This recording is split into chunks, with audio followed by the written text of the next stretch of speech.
Welcome back to Vijayashree channel. இன்றைக்கி நம்ம என்ன பார்க்க போகிறோம்னு கேட்டிங்கன்னா, ஒரு டின்னர் இல்லைன்னா பிரேக்ஃபாஸ்ட் நீங்கள் இதை எப்படி வேணால் செஞ்சுக்கலாம். இது நம்ம குழந்தைங்களுக்கு ரொம்ப பிடிக்கும். நம்மளும் எப்போவுமே இட்லி தோசைன்னு சாப்பிட்டு பழகிட்டு, இது வெரைட்டியான ஒரு தோசை. என்னென்னா தக்காளி தோசை.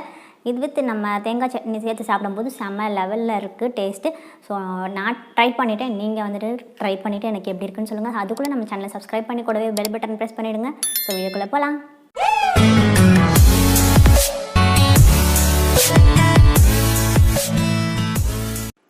இதுக்கு தேவையான பொருள் என்னென்னு நீங்கள் பார்த்தீங்கன்னா, தக்காளி ஒரு 4 எடுத்திருக்கேன். மீடியம் சைஸில் தக்காளி எடுத்துகிட்டு கட் பண்ணி நான் மிக்ஸி ஜாரில் ஆட் பண்ணிட்டேன். இது கூட நம்ம இஞ்சி துண்டு சின்ன பீஸா இந்த மாதிரி எடுத்து போட்டுக்கோங்க. அது கூட வரமிளகா நான் 3 ஆட் பண்ணியிருக்கேன். உங்களுக்கு காரத்துக்கு தேவையான மாதிரி போட்டுக்கோங்க. பெரிய மிளகாயாக இருந்துச்சுன்னா அதை மாதிரி நீங்கள் போட்டுக்கோங்க. இது அப்போ நம்ம முதல்ல அரைச்சிடலாம்.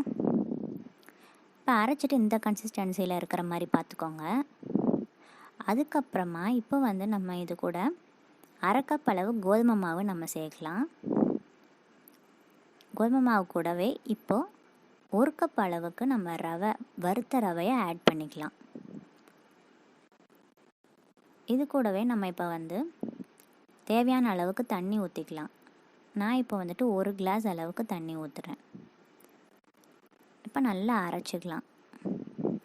அரைச்சிட்டு இப்போது நம்ம திருப்பி ஒரு பாத்திரத்தில் மாற்றிட்டு இதில் நம்மளுக்கு தேவையான அளவு திருப்பி நீங்கள் தண்ணி ஊற்றிக்கோங்க. தோசை மாவு பதத்துக்கு ஊற்றிட்டு இது கூட நம்ம தேவையான அளவு உப்பு சேர்க்குறோம். நான் ஒரு ஸ்பூன் சேர்க்குறேன். இது கூடவே பேக்கிங் சோடா இல்லைன்னா பேக்கிங் பவுடர் ஒரு 1/4 ஸ்பூன் நீங்கள் சேர்த்துக்கோங்க.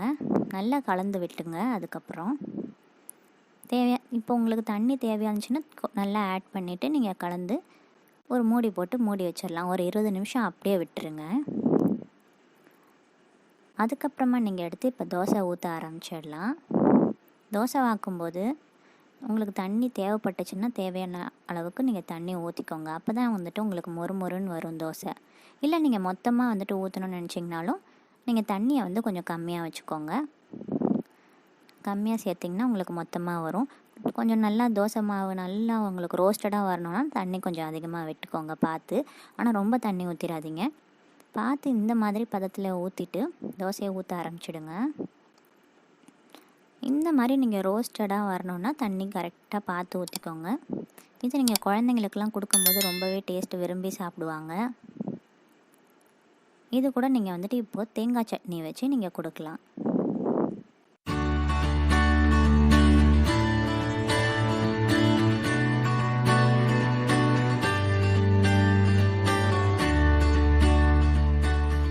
கண்டிப்பாக அந்த தக்காளி தோசை எல்லாருக்கும் நான் பிடிச்சிருக்கோன்னு நான் நம்புகிறேன். ஸோ கண்டிப்பாக வீட்டில் ட்ரை பண்ணிவிட்டு எனக்கு உங்களோட கமெண்ட்ஸ்லாம் என்னோடய கமெண்ட் பாக்ஸில் ஷேர் பண்ணுங்கள். ஸோ சப்ஸ்கிரைப் பண்ணி கூடவே பெல் பட்டன் ப்ரெஸ் பண்ணுங்கள். இன்னொரு நல்ல வீடியோவில் பார்க்கலாம். நம்மளோட சேனலில் இன்ஸ்டாகிராம் அண்ட் ஃபேஸ்புக் பேஜ் எல்லாமே நான் போட்டுட்ருக்கேன். ரீல்ஸ் எல்லாமே போட்டுட்ருக்கேன். ஸோ நம்ம இன்ஸ்டாகிராம் ஃபாலோ பண்ணுங்கள் அண்ட் ரீல்ஸ் பார்த்துட்டு எனக்கு கமெண்ட் சொல்லுங்கள். ஸோ ஃபாலோ பண்ணுங்கள். அதுலேயும் நீங்கள் நிறைய அப்டேட்ஸ் நான் அதில் கொடுத்துட்ருப்பேன். ஸோ இன்னொரு நல்ல வீடியோவில் பார்க்கலாம். பை.